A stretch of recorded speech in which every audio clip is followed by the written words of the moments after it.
اکثر لوگ اس مسئلے کے بارے میں پریشان رہتے ہیں کہ ہم اگر امام کے ساتھ جب نماز شروع کریں، امام نے قرات شروع کر دی ہو یا ہماری 1 یا 2 رکعتیں گزر گئی، اب ہم امام کے ساتھ ملیں تو ہم نے ثنا پڑھنی ہے یا ثنا نہیں پڑھنی، یا ثنا کب پڑھنی ہے؟ تو اس کی تھوڑی سی تفصیل ہے۔ پہلے نمبر پر تو بات یہ سنیں کہ ثنا پڑھنا سنت ہے۔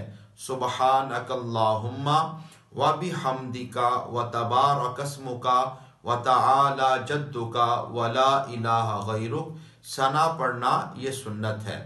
آپ نے جب نماز شروع کی، امام کے ساتھ ہی شروع کی، تو امام کے قرات شروع کرنے سے پہلے آپ بھی ثنا کو پڑھ لیں۔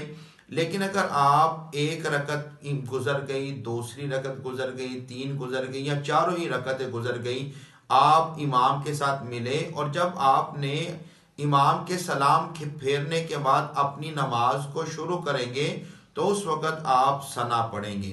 اور اگر آپ نے پہلی رکعت میں ہی امام کو پا لیا اور امام نے قرات شروع کر دی تو اب آپ خاموش رہیں گے، آپ نے کسی بھی جگہ پر اب ثنا کو نہیں پڑھنا۔